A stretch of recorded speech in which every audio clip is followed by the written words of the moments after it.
Qu'on soit clair, on vit dans une époque où n'importe qui peut gagner 10 000 € très facilement. Il n'y a aucune excuse avec les ressources qu'on a autour de nous. Et on peut simplement le faire avec la Wi-Fi et un ordinateur. 10 000 € malheureusement aujourd'hui c'est plus grand chose, mais c'est une somme qui te permettra de commencer à investir sérieusement ou alors de lancer un vrai business. Et ça je l'avais compris très rapidement lorsque j'ai commencé à vouloir gagner un peu d'argent quand j'étais étudiant il y a quelques années. Pourtant j'ai galéré et je peux te dire que je les ai pas gagnés en une semaine ces 10 000 €. J'ai testé des dizaines de business models et de techniques, méthodes, dropshipping, Amazon FBA et j'en passe. Je me suis loupé un nombre de fois catastrophique et j'ai perdu énormément d'argent, des fois des milliers d'euros, tout simplement parce que je m'efforçais à essayer la technique qu'un youtubeur américain m'avait dit de faire ou avait conseillé de faire sur sa chaîne YouTube. Sauf que maintenant j'ai accumulé assez d'expérience et j'ai assez de recul pour pouvoir te dire quels sont exactement les business et les méthodes qui vont te permettre d'atteindre tes premiers 10 000 €. Il y en a 9 et je détaille tout dans cette vidéo. Allez, on est parti.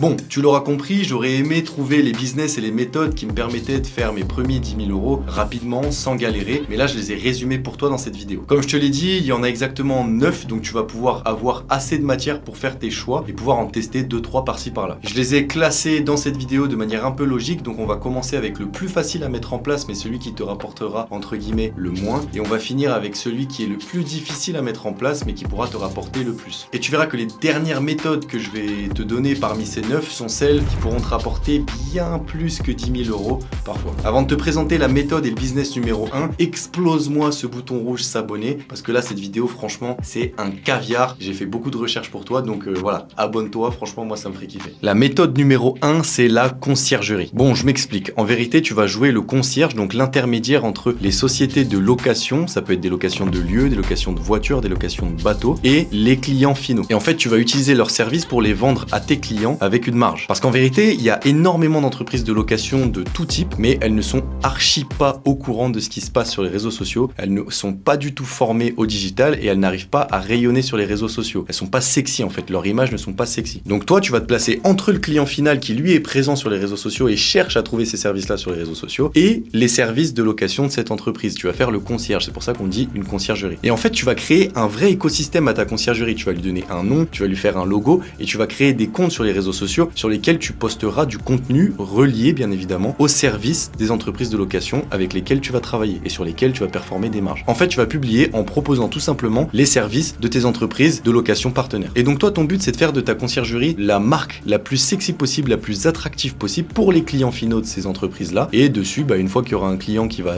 être converti, donc ton objectif, ça va être de convertir un maximum, tu vas pouvoir imputer une marge puisque tu auras ramené un client à cette entreprise de location. Donc voilà, ça c'est un super business model, ça nécessite simplement de maîtriser les codes des réseaux sociaux et je pense que c'est ton cas si tu regardes cette vidéo. En tout cas si ça ne l'est pas, je pense qu'en suivant mes vidéos tu vas commencer à les maîtriser petit à petit. Et donc voilà, moi ce que je te conseille c'est de faire ce business model si c'est un truc qui t'intéresse. Je sais que dans le monde du luxe il y en a qui cartonnent rien qu'avec des comptes Instagram qui sont un peu bien faits. Et ce que je te conseille aussi c'est si tu te lances là-dedans, n'hésite pas à aller directement démarcher les entreprises de location. Ça peut être des locations de bateaux, voitures, jet ski, enfin bref tout ce que tu veux, même des lieux pour des mariages, d'événementiels, bref location de tout ce que tu veux et explique-leur ta démarche pour nouer des partenariats avec eux. Franchement je peux te dire que plus t'en as dans ton portefeuille, plus tu pourras proposer de services et plus ton compte ressemblera à quelque chose et plus bien évidemment tes prestations seront vendues et plus ta marge aussi. Bref, t'as compris, plus t'auras d'argent dans les poches. Le deuxième business model, c'est ce qu'on appelle les microservices. C'est ultra sous-coté, pourtant il y en a qui font des milliers voire des millions avec des microservices. En fait, ça consiste à proposer des services qui sont rapides à faire mais plutôt précis sur des plateformes de freelance, typiquement Malte, 5 €, Fiverr, Upwork et il y en a plein d'autres. En fait, l'objectif là, ça va être de te créer une compétence à forte valeur ajoutée qui nécessite pas énormément de compétences mais que les gens n'ont pas le temps de faire. Ça va être des choses que les chefs d'entreprise ou en tout cas les gens qui sont haut placés dans des entreprises n'ont pas le temps de faire et n'ont pas les compétences pour le faire. Je te donne quelques exemples. Ça peut être créer des designs pour des bannières LinkedIn. Ça peut être rédiger des articles de newsletter ou des mails. C'est ce qu'on appelle du copywriting. Ça peut être créer des photos de profil un peu loufoques ou faire des dessins en photo de profil. Il y en a pas mal qui font ça, ça cartonne. Ou alors tout simplement tu restes sur les réseaux sociaux et ça peut être du community management, donc faire des posts pour des gens. Et ça peut être aussi carrément créer des miniatures YouTube. Moi j'ai dépenser des centaines, voire des milliers d'euros dans ce genre de microservices. Je suis tout le temps sur Upwork, tout le temps sur Fiverr, tout le temps sur 5 euros en train de commander des trucs parce que j'ai pas le temps de le faire et je sais qu'il y a des gens qui le feront beaucoup mieux que moi et je vais pas les payer cher. Et ces gens-là, ils font que d'encaisser, parce qu'il n'y a pas que moi qui leur demande ces services-là. Il y en a des centaines comme moi. Voilà, je sais qu'il y en a qui font énormément d'argent et puis de toute façon, il suffit d'aller voir sur ces plateformes-là les avis et le nombre de commandes que ces gens ont. Des fois, ils en ont des dizaines de milliers. Vous multipliez des dizaines de milliers par 5 à 30 euros le service, et le calcul est vite fait. Franchement, il y en a pour qui c'est ahurissant. Il y en a, ils brassent 15-20 000 euros par mois rien qu'avec les microservices. Donc ça sera sûrement pas ton cas au début, mais ça peut être quelque chose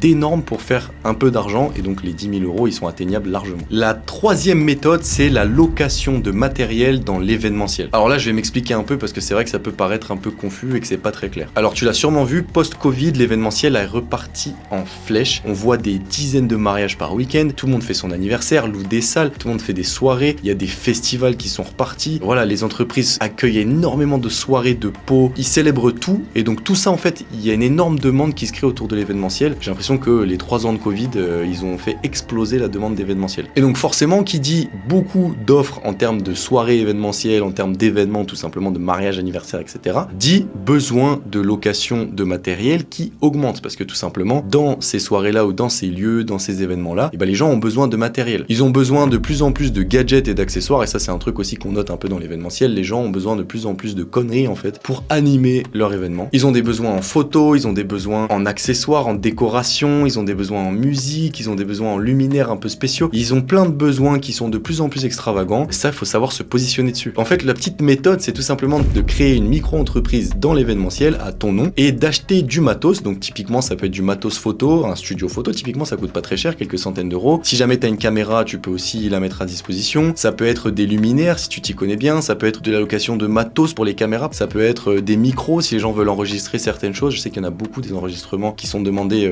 lors d'événements. Il y a aussi une hype énorme autour des photobooths. En fait, pendant les mariages et surtout les mariages de luxe, les gens veulent se prendre en photo un peu à l'ancienne, en mode vintage. Donc ils louent des cabines dans lesquelles ils peuvent prendre des photos, tu sais, comme tu vas faire ta photo d'identité pour ton passeport, Carrefour ou Auchan. Et voilà, c'est exactement pareil, sauf que les gens les louent pour les événements pour que les invités puissent aller prendre des photos et les immortaliser. Pareil, les Polaroids, ça peut être un truc de ouf à louer. Bref, l'objectif, c'est que tu crées ta micro-entreprise dans l'événementiel, tu investis petit à petit dans du matos et tu mets ce matos en location tous les week-ends pour des anniversaires, des soirées, des événements entreprises, etc. Moi, je peux te dire que je connais personnellement des gens qui ont investi quelques centaines, voire quelques milliers d'euros dans du matos en fait qu'ils louent et ils font de 500 à 2000 euros par week-end. C'est énorme. La quatrième méthode, c'est l'achat-revente de sneakers. Alors celui-là, tout le monde le connaît, pourtant il est ultra peu utilisé et il est ultra sous-coté. Ou en tout cas, les gens ne le font pas bien. Je comprends pas pourquoi il n'y a pas beaucoup plus de personnes qui se fait de l'argent avec ça. Alors faut savoir que moi, j'aime beaucoup les sneakers. Attention, j'ai pas une collection de 150 paires, je suis pas Larry Deadstock, mais je paye jamais mes paires au prix du retail. C'est-à-dire que quand les chaussures sortent, typiquement, je sais pas, une paire de Sacai qui coûte 150 euros, moi je la paye jamais 150 euros, je la paye 400 euros à un mec qui fait ce qu'on appelle du resell et donc je contribue à son bénéfice et lui il s'est fait de l'argent, il s'est fait une marge sur la vente de sa paire de Sacai. Donc moi je me fais toujours avoir, voilà, c'est pas grave, j'arrive jamais à avoir les raffles, j'arrive jamais à être présent au moment où les baskets sortent pour les avoir au prix retail, je me fais toujours avoir et des comme moi il y en a des dizaines de milliers. Et si tu sais pas en quoi ça consiste, le resell, en fait les chaussures elles drop, ce qu'on appelle un drop, elles sont en quantité limitée donc il y en a pas pour tout le monde, il y a beaucoup plus de gens qui les veulent que de gens qui les ont. Ils font ce qu'on appelle des concours, donc des raffles. Puis si t'as de la chance, t'es sélectionné pour pouvoir acheter ta chaussure au prix retail, donc au prix boutique. Et ensuite de ça, il y a énormément de gens qui ont créé un business autour de ça. En fait, ils achètent basket au prix retail, donc ils font toutes les raffles, tous les concours. Ils arrivent à en choper une ou deux et en fait, ils les revendent sur des plateformes tiers et ils les revendent avec une marge. Donc moi, c'est ce que je te disais avec la paire de Nike Sacai. Typiquement, elle vaut 150 euros au prix boutique. Moi, je les paye à chaque fois 400 parce que je les paye à des mecs qui les ont chopés et moi, j'ai pas eu la chance de les choper. Je sais que je m'étais déjà un peu essayé au resell de sneakers quand j'ai habité aux États-Unis il y a quelques années et je faisais un blé fou. Franchement, si j'avais continué là-dedans, je pense que j'aurais pu faire beaucoup d'argent. Et en fait, c'était une époque où voilà, j'avais un peu la tête dans les sneakers, je suivais toutes les pages Instagram de news, j'étais abonné à toutes les newsletters possibles, je suivais tous les comptes un peu références influenceurs sur la sneakers et dès qu'il y avait une basket qui drop, ben moi je la chopais et je la revendais. Et je la revendais sur des plateformes tierces comme StockX, Goat, je crois qu'il y a un truc qui s'appelle Bump, même Vinted maintenant, on peut faire sur Vinted, il y en a plein des plateformes comme ça. Donc ce qu'il faut faire, c'est qu'au début, tu mets un petit budget. Tu prends, admettons 500 euros, t'achètes une, deux, trois paires et tu les revends, tu fais des petites marges dessus, tu gagnes 50, 60, 100 euros sur chaque paire et ensuite tu réutilises cette marge pour réinvestir dans d'autres paires et plus tu vas faire de volume, en fait, plus tes marges vont augmenter et plus tu pourras acheter des paires et donc les revendre. C'est un jeu de volume et de marge, tu t'en sortiras beaucoup mieux qu'au début. Encore une fois, je connais personnellement et j'ai déjà discuté avec beaucoup de mecs qui sont à fond dans les sneakers, ils se font un blé de fou furieux parce qu'ils sont à l'affût, parce qu'ils sont là avant tout le monde. Ils connaissent les nouvelles baskets qui vont sortir, les nouvelles sneakers qui vont sortir avant tout le monde. Ils connaissent les modèles, ils savent que la demande va être supérieure sur tel modèle et tel autre modèle, et tout simplement parce qu'ils ont appris et qu'ils ont passé du temps dessus. Ils ont rien de plus que toi. Il y a qu'à voir avec les modèles de Dunk qui sortent, il est quasiment impossible de perdre de l'argent en achetant un modèle de Dunk low maintenant. Enfin, c'est quand même fou, donc il y a une grosse opportunité là-dessus. Avant de passer à la prochaine méthode, petit instant youtubeur, je t'embête un peu. Comme tu le sais, j'ai besoin de ton soutien pour continuer à faire des contenus de qualité sur cette chaîne YouTube. Alors ce que je voudrais, c'est que tu m'exploses littéralement ce petit bouton s'abonner. Si t'as regardé la moitié de la vidéo et que tu t'es toujours pas abonné, bah c'est pas normal. Non, je rigole, mais je te demande vraiment de le faire. Moi, ça m'aide beaucoup. Ça contribue à l'algorithme YouTube, au développement de ma chaîne, et je continuerai à te faire des vidéos de plus en plus quali si les gens continuent à s'abonner. N'oublie pas non plus d'activer la cloche pour être tenu au courant des prochaines dingueries que je te réserve. Et puis n'oublie pas qu'on est en mission pour tout casser ensemble. La cinquième méthode, c'est le montage vidéo. Je sais pas si tu te rends compte du nombre de nouveaux créateurs de contenu, influenceurs qui débarquent sur les différentes plateformes, Instagram, TikTok, même YouTube. C'est carrément hallucinant. Moi, depuis plus d'un an, j'en vois débarquer tous les jours, c'est une folie. En fait, les gens, ils ont compris que la création de contenu, c'était accessible à quasiment tout le monde, donc ils sont en train de se lancer comme des fous. Et il y a une espèce de guerre de l'attention qui est en train de se créer entre les créateurs et surtout entre les petits créateurs. Et c'est une bataille à qui fera le plus de vues, qui sera le plus présent, qui aura le meilleur montage, etc. Et c'est sur ce dernier point que je vais attirer ton attention. Parce qu'en fait, les créateurs, ils ne savent pas monter pour la plupart. La plupart, c'est pas des monteurs vidéo. Et ils galèrent vraiment à trouver des bons monteurs. Moi, j'ai de la chance.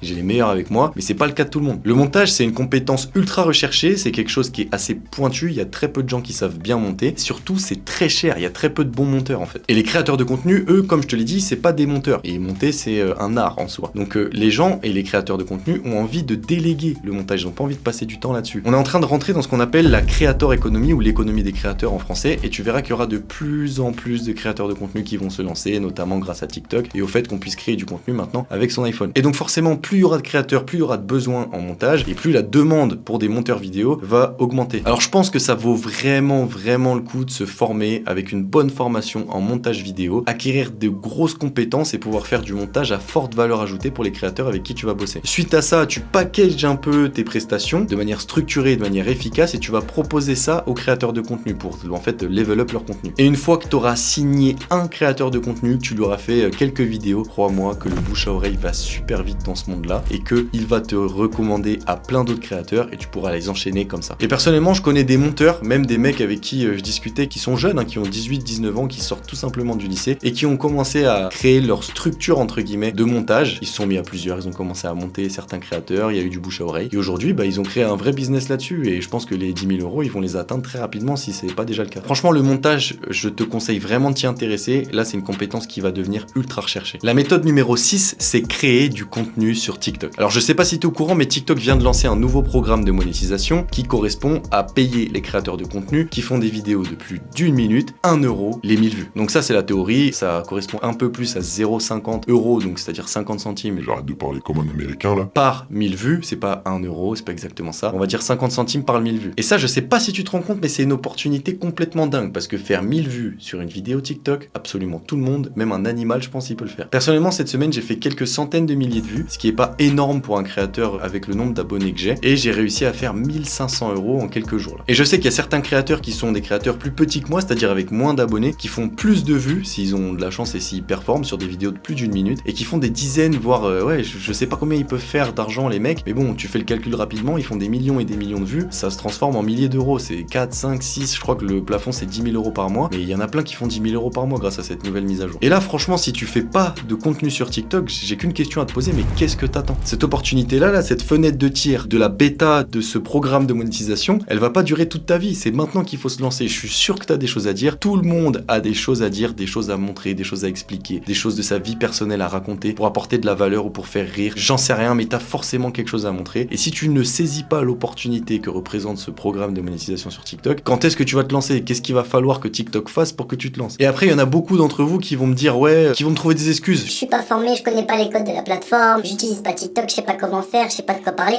Il suffit simplement de se payer une formation à 15 € sur Udemy ou sur Skillshare, comme moi j'ai pu le faire au début de mon aventure TikTok il y a 2 ans maintenant. Et voilà, ça coûte 12 € ou 15 € et tu seras formé, tu comprendras les codes et tu auras plus d'excuses pour te lancer. La 7e méthode, c'est le dropshipping sur TikTok. Alors là, c'est dans la continuité de la création de contenu sur TikTok. Et c'est dans le même sens, c'est-à-dire profiter du trafic énorme et gratuit que TikTok peut t'amener. Moi, le dropshipping, j'avais vraiment un problème avec ça avant. Il fallait dépenser énormément d'argent pour être rentable. Il fallait faire de la pub pour faire connaître son produit et forcément la pub sur Facebook ou Instagram, c'est payant. Et donc en fait, on se retrouvait avec des produits qu'on achetait moins cher, qu'on vendait plus cher certes, mais la marge qu'on devait se faire était comblée par les dépenses publicitaires qu'on faisait. Aujourd'hui, grâce à TikTok, même les Reels ou même les Shorts, on peut avoir un trafic énorme sur des vidéos de manière 100% gratuite. Et donc c'est peut-être le moment de créer un shop dropshipping en vendant des produits. Moi je te conseille de vendre des produits un peu homemade, DIY, tu sais, des choses faites à la main, des choses un peu tendance, un peu bonne qualité que tu peux choper sur Etsy par exemple, et de créer un compte TikTok dédié à ta boutique de dropshipping, de le brander un peu, de rendre ça sympa, de commander le produit et de faire des vidéos avec, qu'on appelle des UGC, donc de User Generated Content. En fait, tu vas faire tester aux gens ton produit et tu les prends en vidéo. Ça vaut peut-être le coup de le faire, promouvoir ta boutique à travers ces vidéos-là, à travers ce compte TikTok-là, parce que tu vas avoir du trafic gratuit, c'est sûr. Tout le monde a du trafic gratuit sur TikTok. Si tu brandes bien la chose, que tu captes bien les vidéos, justement qui captent ton audience, et bah tu peux faire des dizaines, voire des centaines de milliers d'euros de chiffre d'affaires avec simplement un compte TikTok, une boutique de dropshipping bien cool, avec un produit stylé que tu auras chopé sur Etsy, un peu homemade comme je t'ai dit. Franchement, c'est super facile. Il y en a plein qui le font. Moi, j'en vois tout le temps sur TikTok. Je me fais target par des pubs à chaque fois. De toute façon, je pense que toi aussi, tu les as vues, toutes ces boutiques. Il y en a plein qui sont nées grâce à TikTok. Il y a des marques e-commerce aujourd'hui qui font des millions. Elles sont nées grâce à TikTok. C'était un mec dans sa chambre qui faisait des vidéos TikTok sur un produit. Aujourd'hui, il a une boutique e-commerce avec un nom de marque, des produits bien brandés, packagés, etc. Tout simplement parce qu'il a commencé avec des vidéos TikTok en 100% organique et qu'il a pu ensuite dépenser de l'argent pour améliorer sa boutique. Donc ça peut être vraiment un truc exploré là. La 8e manière de gagner 10 000 € assez rapidement, c'est l'affiliation. Alors je vais donner un exemple très clair. T'as sûrement vu passer le phénomène Andrew Tate. Et bah lui, ce qu'il a fait, c'est qu'il a créé une formation et ensuite il a dit à tous les membres de la formation que s'il la vendait, il prenait une commission dessus. Il me semble que c'était 50% de la vente. Grâce à ça, il y a énormément de monde qui a créé du contenu et qui a mis des liens d'affiliation justement dans leur biographie ou sur leurs réseaux sociaux et qui ont vendu la formation d'Andrew Tate à sa place. Et ça a généré des sommes complètement astronomiques. Alors là, ce que je suis en train de te dire, c'est pas de faire de l'affiliation sur la formation d'Andrew Tate. Je l'ai jamais fait et j'en ai entendu pas de très bonnes choses. Donc bon, je te conseille pas de faire ça. Maintenant, ce que je peux te conseiller de faire, c'est de trouver un logiciel ou une formation que tu apprécies particulièrement, qui résonne avec tes valeurs et qui apporte justement de la valeur à ceux qui vont la regarder ou l'utiliser si c'est un logiciel. Donc fais attention, ne choisis pas de la merde, fais très attention au produit ou à la formation que tu vas vendre. Ensuite de ça, t'en extrais un lien d'affiliation et tu fais du contenu gratuit sur TikTok, Reels ou YouTube Shorts. Et à chaque fois que ton contenu gratuit va générer du trafic, et bah potentiellement tu vas faire des ventes, tu vas vendre la formation à la place du créateur de la formation ou à la place du créateur du logiciel et tu vas prendre ta commission. Ce qui est cool avec cette technique, c'est que ça peut aller très très vite vu que tu peux bénéficier de la puissance et du reach en fait du contenu gratuit. Mais en plus de ça, t'as pas besoin de créer ni logiciel ni formation vu que tu vas vendre ceux des autres. En vrai, ton seul travail, c'est de la vendre. Tout le reste, tu n'as pas à t'en soucier. Et moi, honnêtement, je te le dis, avec le trafic qui est généré par le format vidéo vertical, donc encore une fois TikTok, Insta, Shorts, honnêtement, tu devrais être capable de faire beaucoup de vues et donc beaucoup de ventes. La 9e et dernière méthode pour gagner 10 000 €, c'est la